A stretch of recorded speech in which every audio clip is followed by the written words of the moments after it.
Well, where do I begin? I guess I want to start by saying that the conversation that I have with Courtney Wheeler for this episode is just a small slice that exemplifies the everyday superhero shit that so many women of color do. Her episode is officially titled The Art of the Side Hustle, but after turning down Courtney's suggestion title of Courtney's Enraged, my personal title is Courtney Does Everything, and everything is just her side dish. We discussed her experiences producing a fairly new series of comedy nights for, of, and by women of color, how she came up with the idea, and how it's going so far. But we discussed more than that. We discussed the art of balancing work and the side hustle, but also how much commitment it takes, even for something that may be considered secondary.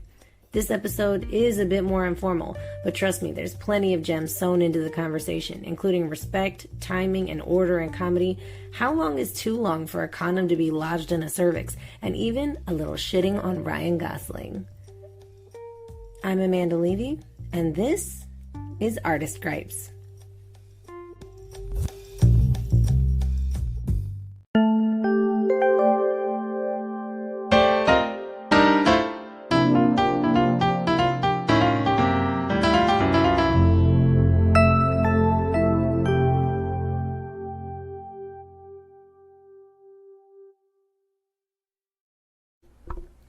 Okay, so this episode is actually going to be a small hybrid. It's going to be a combination of process and community or relationships. Yeah? Yeah. Okay, so the person I'm interviewing today is actually Courtney Wheeler. Hi, Courtney. Hi, Amanda. What do you do? What's your name? What do you do? What are you about? I am Courtney, last time I checked, but my official title at my office is communications coordinator, but that's really nothing of what I do. I mainly focus on social media publicity, basically. Mm-hmm. So publicity on the social media and online end. So there's like your regular publicists, and they do like print and television, and I focus more on online stuff, podcasts, things like that. Mm-hmm. Do you do anything else? I also just started doing some things on the side. I guess you would say I'm a writer. It's hard to say what you are to someone. I've always had that problem. Like, you can say I'm a writer, but in my mind that means that's a responsibility. That means that I literally should be writing right now. Like, I shouldn't be telling you what I'm doing because I'm not doing it. Mm-hmm. It's like I should be at a computer writing my opus, but I am a writer, I guess you can say that, a comedy writer. And then I just started a comedy showcase with a friend of mine. She has a nonprofit called In Full Color. It's Women's Summer. She's awesome. And we decided to give women of color writers and comedians a chance to do their own thing in their own space, because there's not a lot of places to do that. So, I just started that. So that's kind of like my side hustle. That's your side hustle. And so I think your topic is specifically the art of the side hustle. Is that correct? Yes, because it is a fine art, especially when you don't get paid. It's not your main hustle and you don't really get paid for it. It's not really paying your bills. It's like paying your bar tab, but a very fulfilling bar tab, if that makes sense. Right. Yes. Like Jack and Cokes, not whiskey Cokes. Yeah, Jack and Cokes, the good stuff. I'll have a margarita. Yes. Yeah. Vodka martini for me. Yes. But the comedy is going really well. A Cosmo. Yes. Oh, yeah. Great. It's great. This tip is a little bit extra. I just hope you know that, because okay. I made some people laugh. So. That's good. Yes. So tell us about the art of the side hustle. Obviously, you have your main job, your bread and butter, mm-hmm. and what made you exactly decide that you needed, number one, a side hustle? Because you obviously don't need it financially. Right. You have your bread and butter, yes. Right. So let's talk about that. What happened? Let's have story time. Let's do it now. I think it really just happened because I get bored. I think when you, let's just be honest, I was bored. And when you do, and I like my job and it's great and I get to meet people and, all these cool stories. Oh, I saw Tom Hanks in a cab once. Cool, awesome. But it's not necessarily the most creative job in the world. And if you are a creative, if you are a writer, if you are in that world and you're not really I used to be in the comedy world heavy. And then when my real job kind of took over, I wasn't doing anything. And then that part of you just kind of stays dormant. And I don't know if you can relate. You just feel so antsy. I need to say something. I need to do something. But how and when can I do it?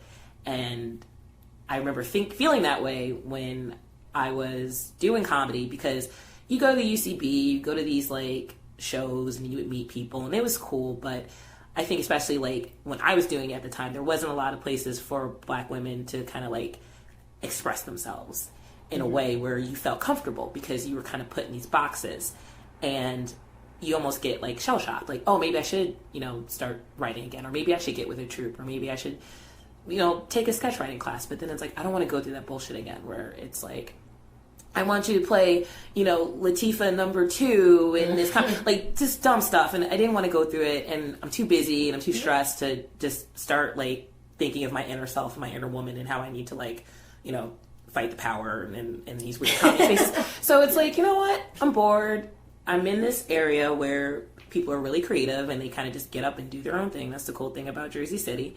And I had this opportunity. I was having a conversation with Summer, and I did her in full color series. I did a monologue, and actually, it was the first paid gig that I had in 10 years. It was this crazy thing. She's like, "Hey, can I buy your monologue?" And I was "What? You want to pay for my shitty words? Yeah, go for it."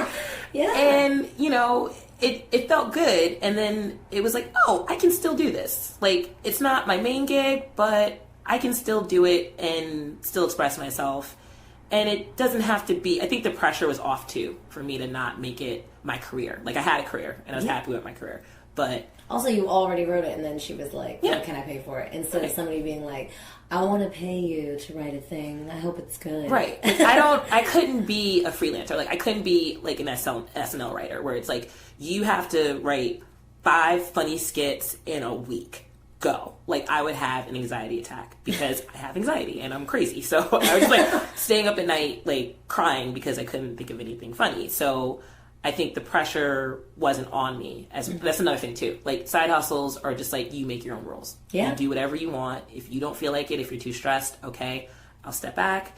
And if I'm into it, I'm gonna go full force, do my thing. So back to what I was saying. I was talking to Summer, and she was saying how she wanted to expand her production company, but do it in fun ways. She feels everything she does is so serious and crying. And I was I agree. I love your company, but I feel every time I watch you guys, it's heavy and serious and just pouring your soul out, which is cool. But man, some people need a breather. And she's like, "What do you suggest?" And I go, "Well, there's this really popular thing in the city where people tell stories kind of like The Moth, but maybe we can make it funny and then do themes. But the selling point could be just women of color. It's just for women, and it's just for women of color. And then when we're done, then if people want to come up and say something, then they can do that. But we're first.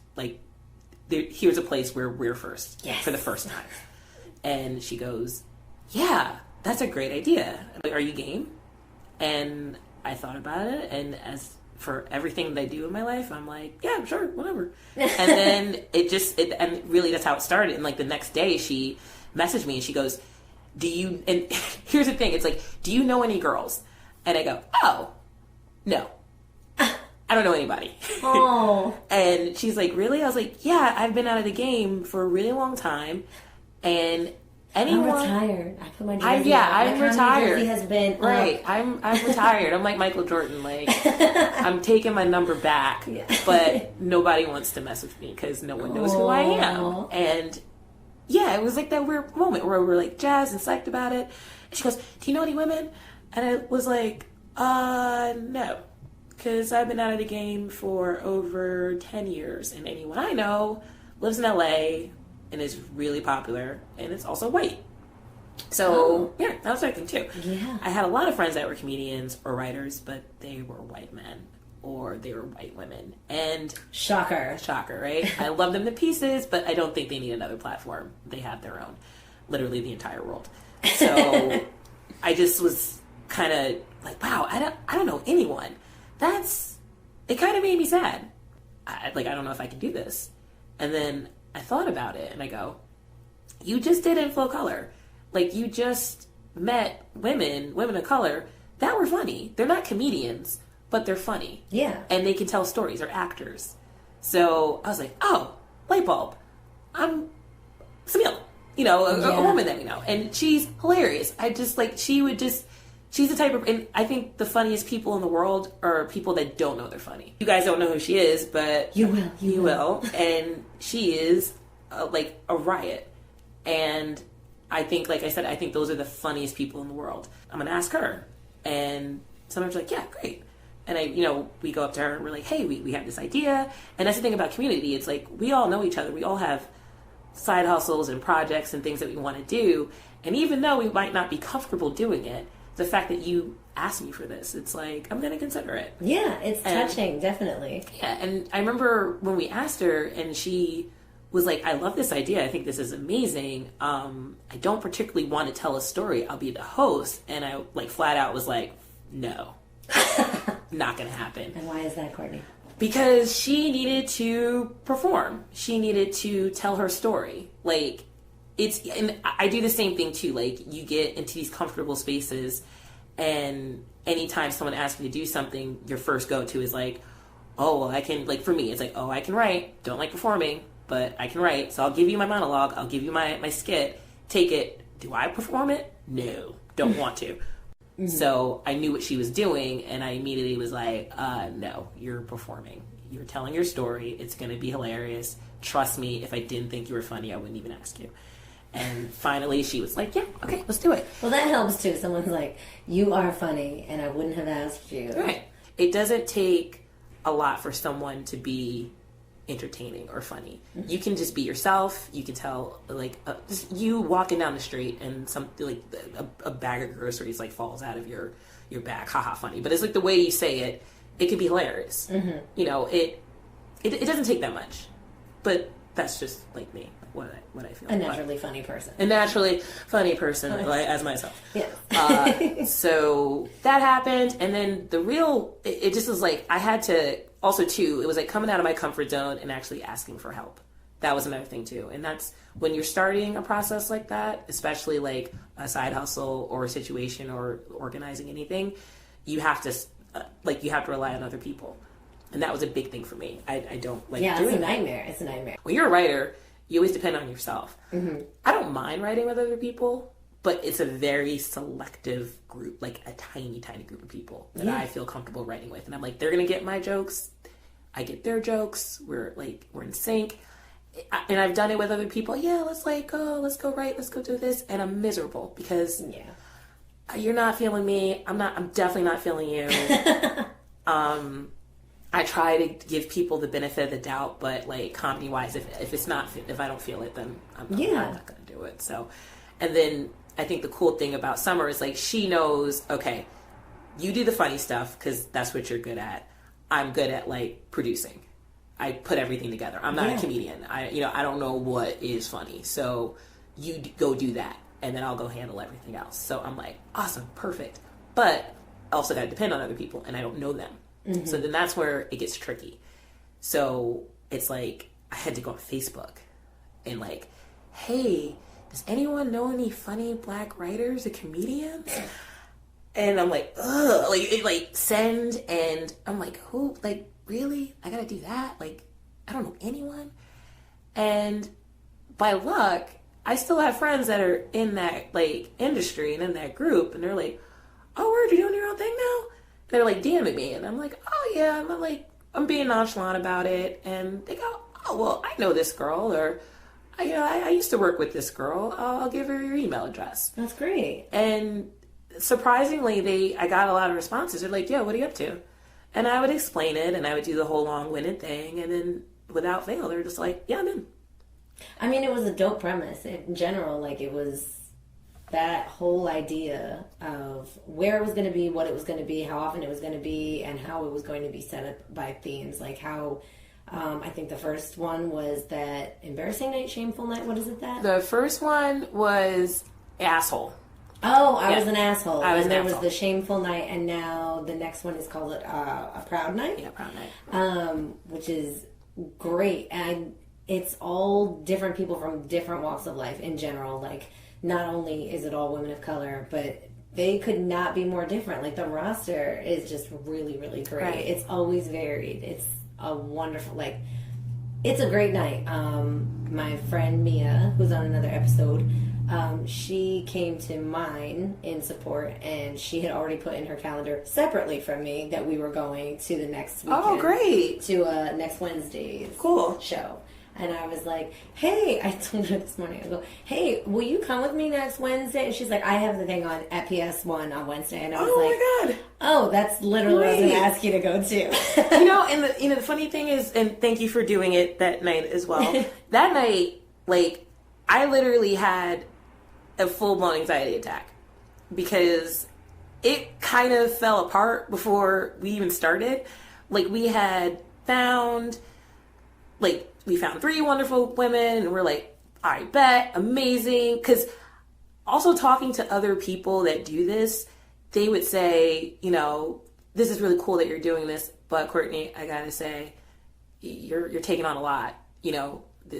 Promoting and producing something, you're gonna have a headache. This isn't gonna be like your, creative release, as you call it. Like, what are you talking about? Like, the first night was amazing. Everything's great. It's just like women were just like lining up, and maybe 3 days before, one girl emailed me, like, nice girl. She's like, hey, Michael Shea called me and wants me to open for him the night that I was going to do your thing. Sorry, can't do your event. And I'm thinking to myself, I'm not going to get mad, but at the same time, I'm a little butthurt because you are funny. And, of course, I want you for my thing, but I'm also not Michael Shea. And now I almost scooped you from Michael Shea. I didn't scoop you before Michael Shea. It's a cool flex for me, but at the same time, I'm like, okay, fine. Just 2 girls. We could do it. I'll riff more, even though I had nothing planned. We'll figure it out. Like, I got this. It's cool. And then I would say maybe 4 hours before we were supposed to go on, and I'm at work, mind you, a really busy day. I see on Facebook the other lady comedian, she tagged me and was like, can't perform this event that I was supposed to do. Can someone fill in for me? And I had a full-blown, meltdown. I was like, what? Are you kidding me? I had to see this, on Facebook. And I'm just all these thoughts are going through my mind, and I'm like, I'm canceling this. This is the first, I am canceling. I'm never doing this again. I love this monster. Yeah, just this monster in me is just this isn't fun for you anymore. This is the second show. The second one. And yes. I'm already it doesn't always go your way. Right. That's crazy. I know, crazy. It's crazy me. I am insane. And I'm like, I'm canceling this thing. What the F? And I'm having a meltdown in my office, and people are walking by because I'm just I'm just typing furiously. I'm talking to the coffee table that is subbing for a keyboard. Yes, right that now. was a coffee table. I'm also realizing I'm on a mic, so that must have been really. It was hard. Sorry, I apologize. I got into the story, and I'm just rage, messaging people, and I'm texting the guy that runs the bar, and I'm just going through all these other things. And to her credit, she tried to get other people to fill her spot, which was awesome. And that's another thing. A lot of unprofessional people or other freelancers will be like, can't do it. Can't do it. Exactly. And also my fault. I should have overbooked. Why didn't I get more girls? Why didn't I have more girls on the roster to say, hey, if something happens, you're more than welcome to come up and we'll feature you. That's true. But that was me. Shame also, shame on you. But no, it's true. It's a learning curve. And also too, I got too big for my britches because I thought, oh, hey, I don't have to take this seriously. I'm being cavalier about this. If I'm going to do this, you got to do this right. And you really got to do it right. Anything that you do. Do you think that has anything to do with the fact that it was a side hustle? You're like, this isn't my butter and bread. This is not my rent. Right. This is not my bills. Right. If it doesn't happen, then it doesn't happen. And then it happened and you're like, oh, I guess it's a lot easier than you thought. And then the second time it's like, nothing's going your way now. No, and nothing's going my way. Right. What? What do you mean? I don't even have to do this. I'm not even supposed to be here. Right. And I think that's a really shitty attitude to have, because if you decide to have this side hustle and it's like performing and you're putting something together and you're giving a platform for other people to do their stuff, it has to be done right. Like, you can't have the attitude, and that's my problem. Like, I had the attitude of like, oh, whatever, it's going to work out. It always works out. And no, it doesn't work out. And you got to pull once in a while, you got to pull some stuff out of your butt. And you got to be professional about it. You can't just like have a full-blown meltdown. And I was having a meltdown, and I had like a come to Jesus moment. And I'm like, you know what? You didn't really try this hard. Like, at your job, your regular job, you would have, if you were putting something together, an event, you would have had a backup for a backup for a backup. Mm-hmm. But I didn't. But also, with the community of writers and comedians, there's always someone out there that wants to test their stuff. Yeah. You just have to have a really long, I'm going to use a fishing analogy, you got to have a long pole. And your pole is, I guess, Facebook.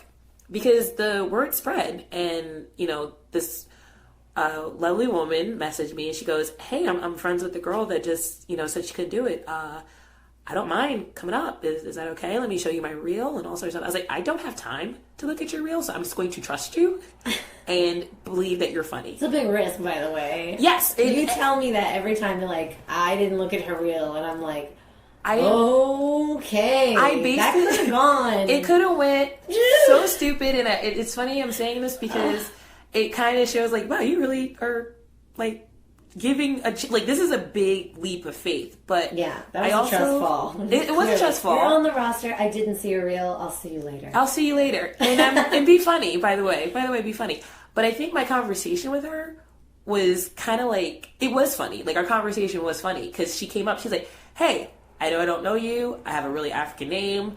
Yeah, he said, but I went to she was great, and she was great. Hilarious, and she has her own things, and she even said, I get it, I do my own thing in the city. Her thing is called Profiled, where, you know, like people of color hilariously talk about being profiled. I love it. Yeah, and so let's go to that. I would love to go to it. Go to that. Yeah, and she kind of was like, you know, it was kind of similar to what I'm doing, and we had this conversation. She dropped the reel on me, and I was like, I don't even have the time to, like, look at it, but I think our conversation was cool, so you're in, let's do it. And, all right, Amanda, this other female, we have a show. Yeah. And I calmed Amanda down. Amanda is me, by the way. Oh, yes, Amanda. Me. I don't need to in third person. brag or anything like that. Yes, I got Amanda, got this other funny lady. It's going to happen. And, you know, show's back on. And even though I had 10 meltdowns with like 3 people, I calm down. I go, guys, it's back on. And they start laughing. They go, okay. And I rush to the place. By the way, I just want you to know, I actually read all of the texts at the same time. I hadn't gotten to them. Very much like you. I was also at work. Oh. So I saw it might not happen. I don't think it's happening. Maybe it's going to happen. I'll keep you posted. It's happening. And I was like, oh shit, great. That must have been fun to I'm read. so glad. I'm so glad I hadn't kept up with every text message. I was just glad I saw your stream of consciousness. Profoundly embarrassed. I felt so bad because I think I just stressed everybody out, and you didn't. Just so you know, you didn't. Right. It took me, the stress that happened spanned over the course of 30 seconds, and I was like, oh no, oh no, oh no. Okay, never mind. And great. It was a great night, and actually the third girl, like, no lie, like, she messaged me and was like, yo, can I do a set? And that's what it said. And she's like, I'm coming from the Bronx. And I wrote, I bet. You got it. And that's basically what it was. And that was great. And she said her name, and I was like, what did I just say yes to? And then I clicked on her profile, and she had some videos on her page, and they were funny. And I go, thank God. Like, it's going to work out. Like, I just felt like it was going to work out. After all that stuff that happened, it was going to work out. And I'm sure you know that. Like, that show is crazy.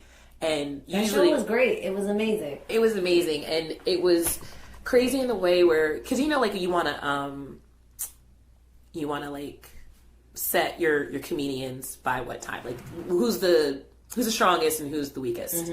You know, you want to have your weakest person, that sounds terrible, but you want to have your weakest comedian, or maybe your non-experienced comedian, and go on first. Me. Psych. Was it me? It was yeah. Oh, yeah. It was. I got bumped, yeah.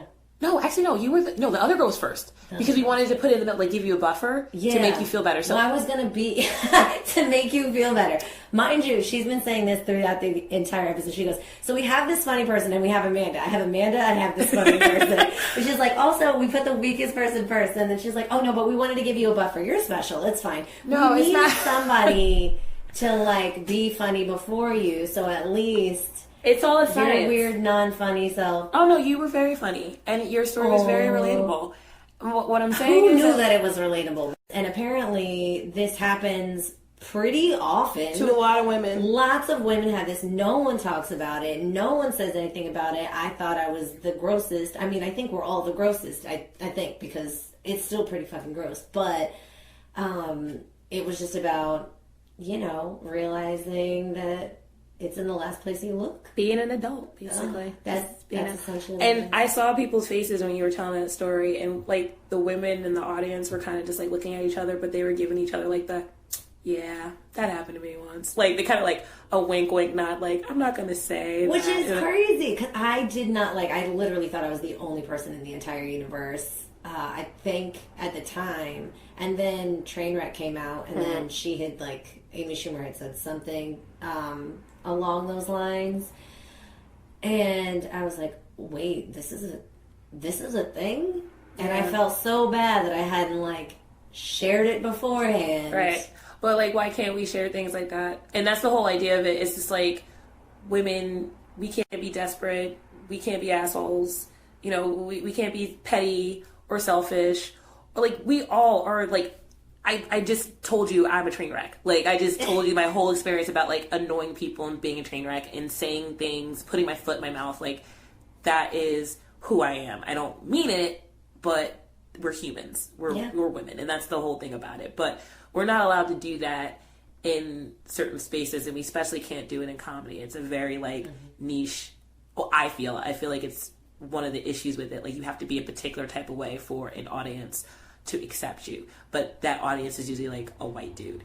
But there's more people out there that have similar stories, but they just don't feel comfortable telling them. And they can be funny and we can make jokes about them because we're human and we can, men can say whatever the fuck they want. Yeah. And it's funny and, they can be awful people, but if they're around their friends and they can tell a joke, it's cool. I can't do that. Or if I do, I'm aggressive, or you're a whore, or you don't have a sense of humor. Yeah. And it's not there. And I think I just want to level the playing field. Yeah. And if that means having panic attacks every other month, I'm going to do it because it's something and that's another thing too. Like, if you're passionate about it, same thing with your job. Like, it can be a pain in the butt and it can stress you out and you lose sleep and all this other stuff. But if it gives you some sense of accomplishment, then it's okay. Yeah. And even like with that night, like it wasn't how I envisioned it, but the version I got was good. Yeah. Like the crazy lady that came up and did the open mic thing, and she had a ukulele. Oh, yeah. I mean, the lady that was talking about butt stuff. Yeah. That butt stuff is not necessarily gay? Is that what we it was like about? Yeah, and like she had a fucking ukulele and like on hand. Just like it was there. I think she's like a music teacher and she sang a song and I wanted to kill her. It wasn't what I envisioned in the set. It didn't matter in the end. Some of that was contributed by, thank God, your rage on my behalf at one point when she took my punchline and then you were like, yeah, that's another thing too. Can you let people finish? And I was like, oh my God, thank you so much, Courtney, because I wanted to murder her. Yeah. I remember feeling like, I don't know, like for me, the idea of knowing that this was a platform for women of color, and one of the things that I think is the most valuable thing about this platform is the fact that you're like, oh, we can't tell these stories or we can't tell these things. And that, I think a lot of that has to do with the context and environment in which we tell these stories. Like, if I were to tell a story to my cousins or my sister or anybody else that I knew about, like, oh, yeah, this one time I got a condom, like, wedged in my cervix, and I had to literally like pull it out with several tries and several newtons of force. It would be a different context, and it wouldn't have been necessarily funny for all of us. It would have been more of a laughing at me rather than with me situation. But the whole structure of what you're doing is you're taking those experiences and putting them in a sterile environment to where people are like, okay, this is what this is. You're allowed to laugh at it, and we're also in very good company. Right. It's a diverse crowd. It's a mixed crowd. The production company is mainly women of color in the first place, so the biggest supporters are like right there in the front. All women of color, all comrades, all people that you know, see, and identify with. And part of hearing in the back, "Look within," was like, I can't believe you stole that. But then I look back and I was like, it's a white woman. Yeah, it was probably. I mean, it enrages me when people don't give that. To me, it's a disrespect. Yeah, like this person has worked on their stuff. This is also sensitive stuff. Like, who wants to go out and talk about a condom being inserted in your cervix? And even though you're sharing that story, it is not your place to comment on the story because you're telling a story. It's like when someone interrupts you and you're telling a story. You usually say, "Hey, can you shut up? I would like to finish the story." Yeah. And it's heckling. Like, yeah, it's just another form of heckling. Or you talk about like a movie and they're like, and the guy dies in the end, and you're like, yeah, you're just like, okay, I hate you. Jump off a bridge. Yeah, like you just. Spoiler alert. It just enrages me, and it's one of those I have irrational anger toward a lot of things. One is heckling. Two is the New England Patriots. I don't find that to be irrational. I don't find either one of those to be irrational. I'm like, yes, right. Check. And like 3 is like olives, like things that just like enrage me to olives enrage you. I don't like. None of them, even if they're pitted? They're disgusting. Damn. But that's like another thing. No topping off for you. Got it. Okay, got it. Heckling is just rude. No. In any shape, form. And I think it was like you're out here telling a story, and it's known this is a space for women of color.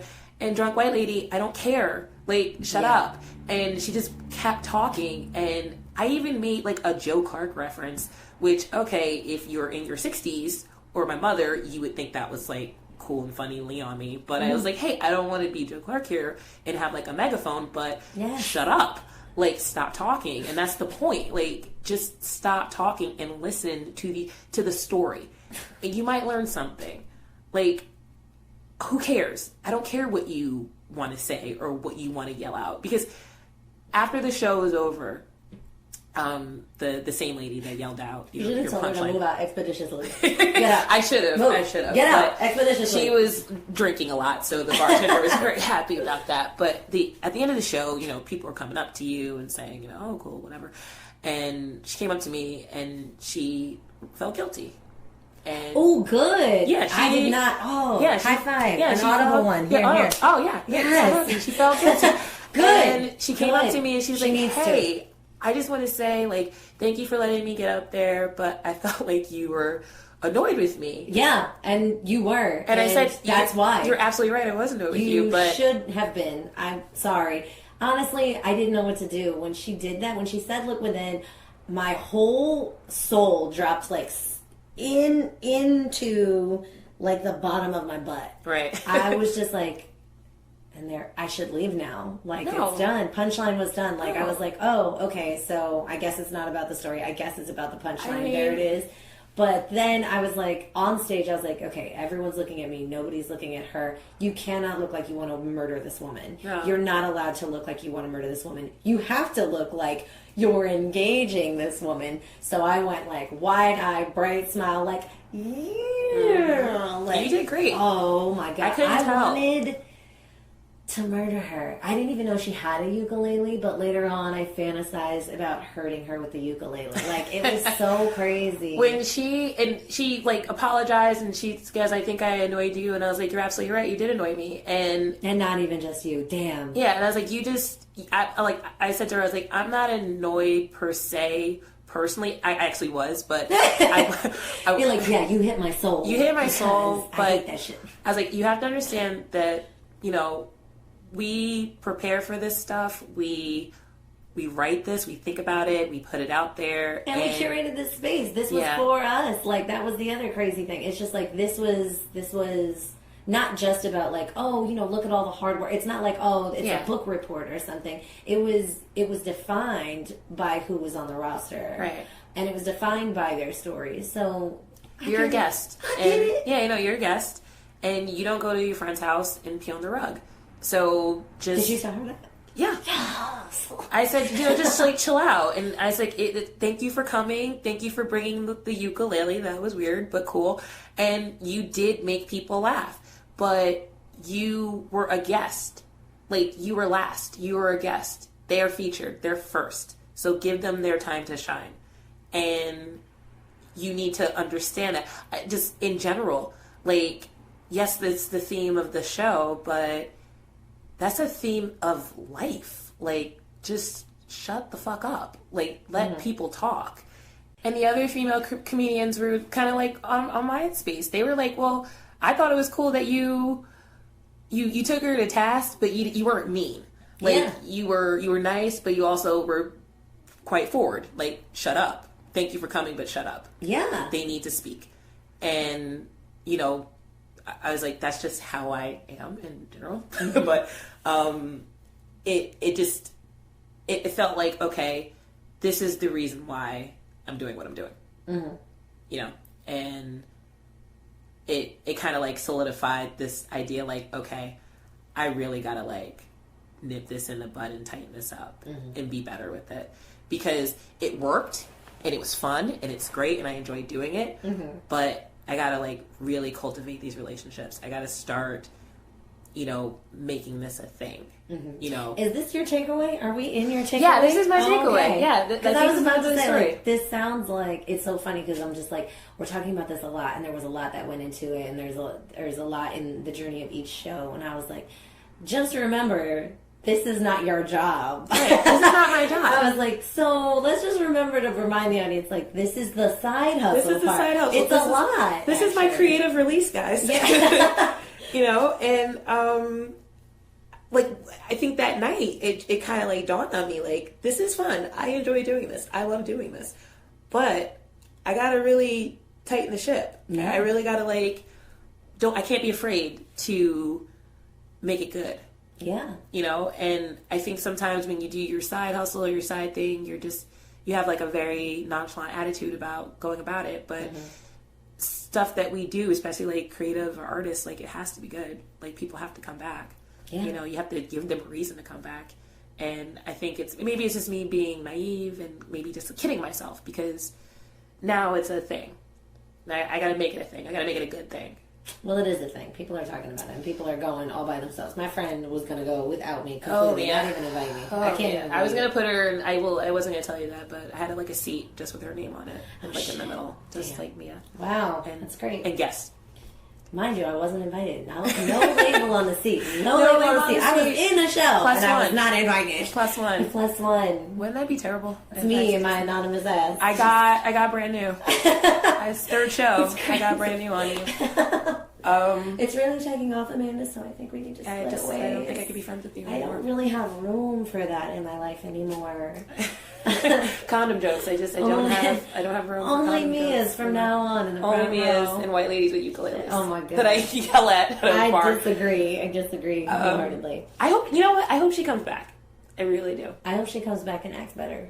I do. Yeah. Well, I mean, I hope she learns something from it, and then she comes back and she can perform and she can do whatever she wants, but she's like respectful. Yeah. And lets people talk. People, like, I think we're so sensitive about that because, like, we just don't have those voices like we should. Yeah. So we really appreciate it. When you say we, you mean women of color, yeah? Yes, women of color. Because I was like, I don't think she even knew that she was being disrespectful. That was she had no clue. A lot of that had to do with, like, this white assumption of just like, oh, everything is mine, I can do it, everybody does it, like, all the time. And you're like, no, actually, we're in a basement right now in a very small room in a thing that just started 2 episodes ago. Right. Like, it's kind of important that every word is here and it counts. And it's counting. People are listening. Yeah, and they're in the spotlight. And it's true. I think we do take, because at the end of it, anytime I talk to a woman of color and I ask them about it or tell them about it, they're psyched, they're pumped, and they're like, oh, I can't do it, but let me know because I want to do it. This sounds dope. Like, I get to test out my material, and I don't gotta like wait for like 3 white dudes to go on, and then maybe I get bumped to next week because they took too long, or all that stuff that we're used to. This is my platform. And then, so we take I don't know, maybe I'm speaking just for me, but I take my time seriously, and it's very precious to me. So I can only imagine if you're out there and you're doing your thing and someone's just being fucking rude and not letting you be funny or express yourself. Like, I get very enraged, as you can clearly say. Maybe that's the title of this thing. Courtney is enraged. No. That's not true. But it's a passion, and I realize, like, that's just my passion. I want to do something that's along the lines of, like, keep that same energy, or the perfect email clap back, or something that informs white women of, like, what's okay and what's not okay. So we were going to call it, Can I Steal You for a Minute? We were going to call it, Oh, While I Have Your Ear. There was a bunch of them, and we hadn't decided on what the title was going to be. But it was literally going to be, like, these snippets of information where it's like, that thing that you do, you don't even realize that you're doing, and then you also don't think it's a big deal. Right. It's a big motherfucking deal. Like, right. It's always been there, and one of those things is like the whole, just sort of assuming your space or your voice is constantly welcomed, valued, even over whoever is speaking first. Because a lot of women of color, I mean, I was raised in a household where we were very much like, just wait your turn. Wait your turn.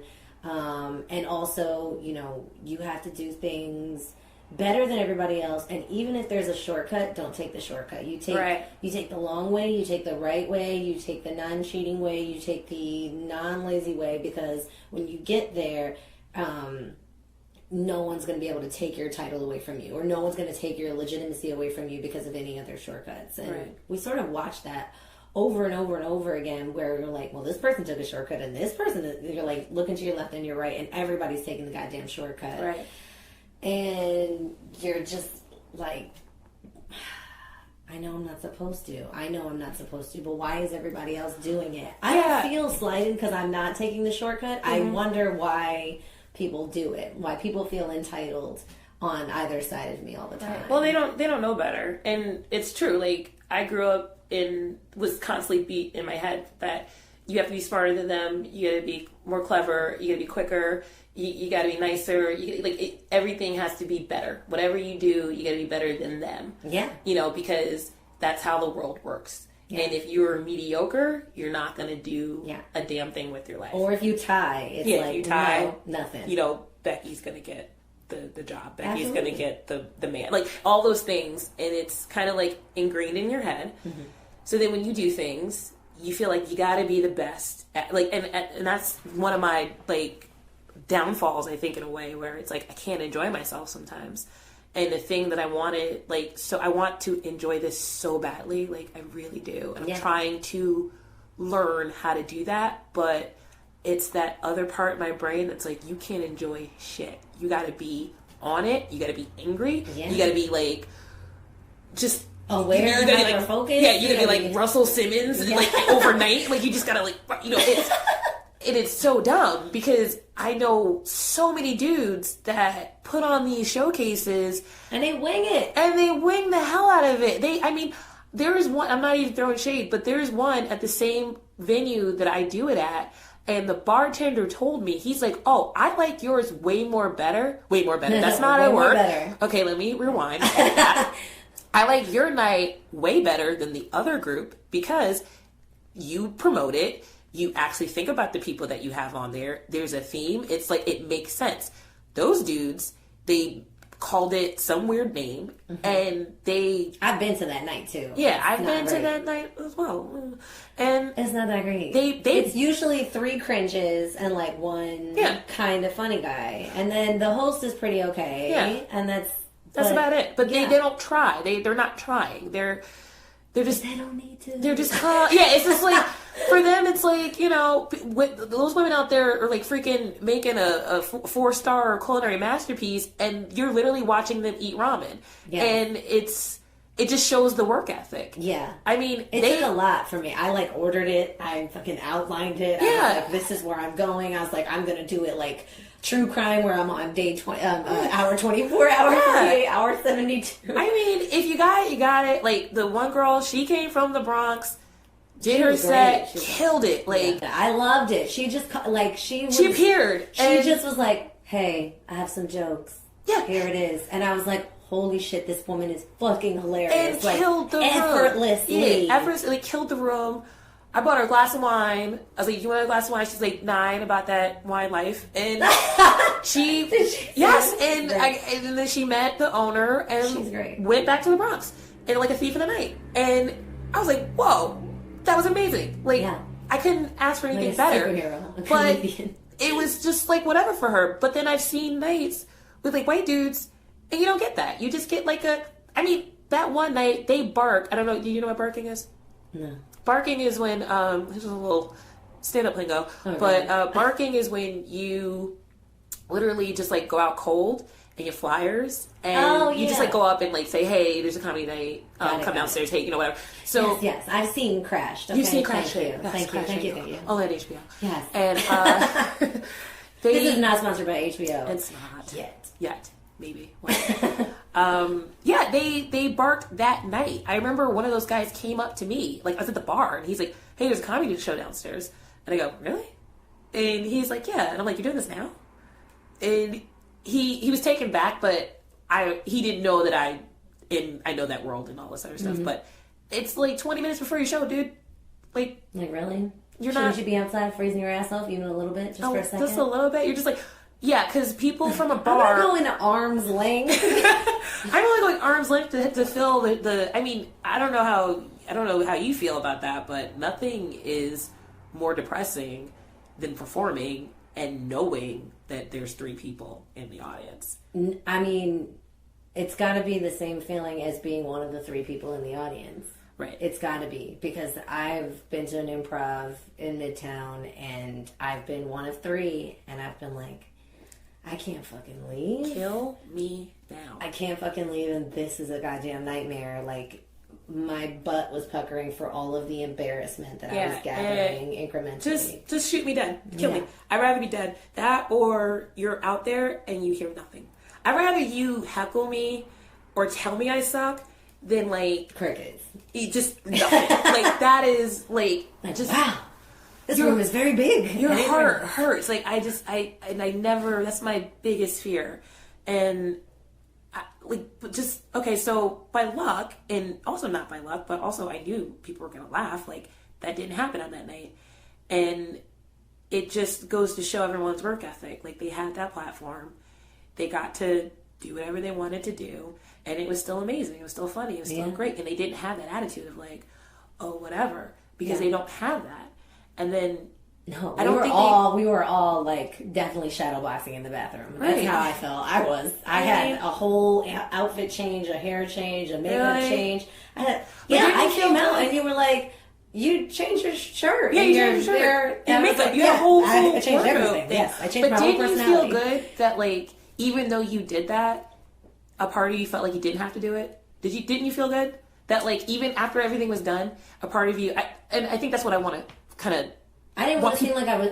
It was weird because it's always a feeling. It's a slight shame. It's like a half shame because I'm like, you could just go up there by yourself, like you are. You're fine. You're wearing clothes. You're not naked, and you're not, like oozing anything out of your face. So everything should be fine. But I was very much like, no, I got to do this. I got to do this, and it's very hard to tell whether it's to prep to get pumped on the inside, or to feel presentable enough to be like to interact with people or like to talk at people on the outside. So I'm like, I looked at myself and I was like, there's a piece of me that was like, you look good, girl, and then there's another piece of me that was like, you're kind of pathetic. You had to dress up just to do this performance. You look great. First off, you looked amazing. But I think my whole thing is like, I just want people to feel comfortable. Like, I wanted the performers to feel comfortable, not necessarily like phone it in, but like just I can be myself. Definitely didn't phone it in. I rehearsed the fuck out of that Yeah. shit. Not like, not phone it in, but like feel comfortable enough.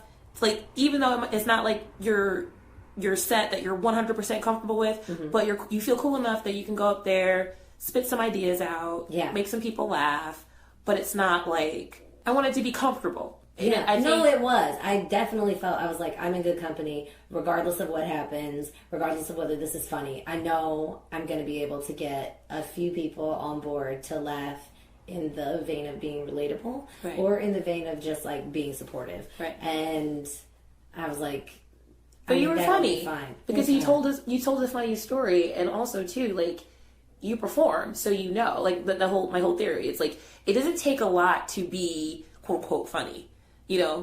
Like, you knew what you were doing. Yeah. Like, you knew what you were doing. You knew what parts to, like, embellish. You knew what parts to kind of, like, step back from. I guess mechanically it doesn't take a lot to be funny. I think it's got it has a formula and it has its mechanics.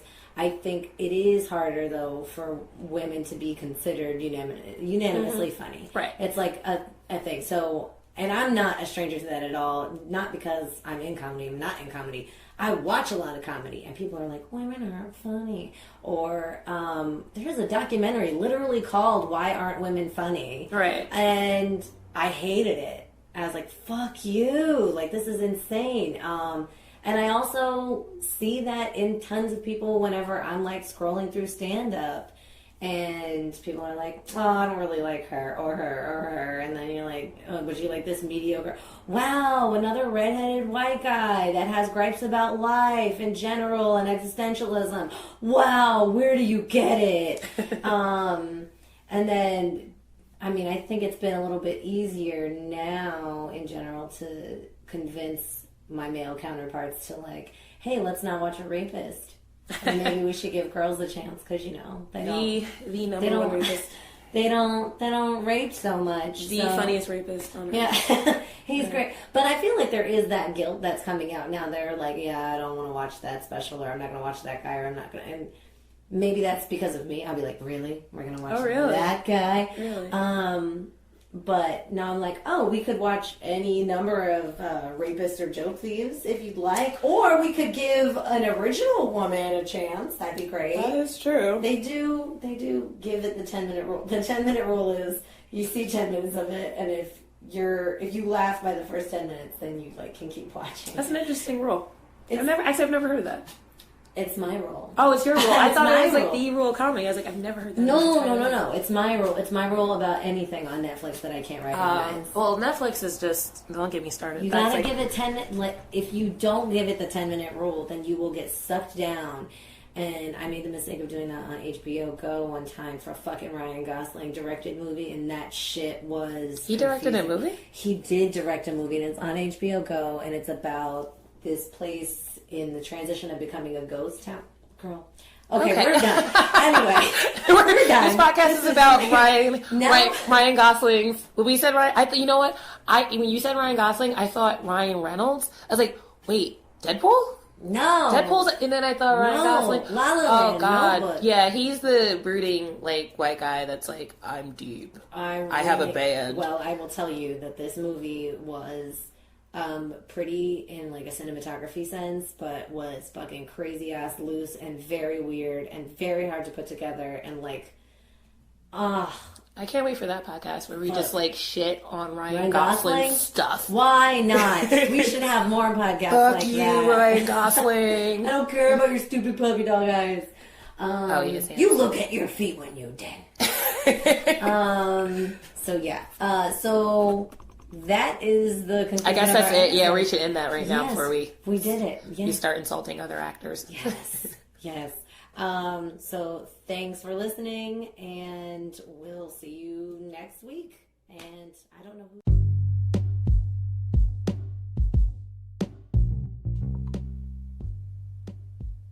Thank you so much for listening to episode 2 of Artist Gripes. I'd like to thank Courtney for such a hilarious and fun episode. Artist Gripes is a podcast that is dispelling the problematic presumptions about artists one conversation at a time. As much of what I do, Artist Gripes is a no-peeking production, with pre-show and post-show written by me, and the theme song is composed by Julian Gordon. Bye!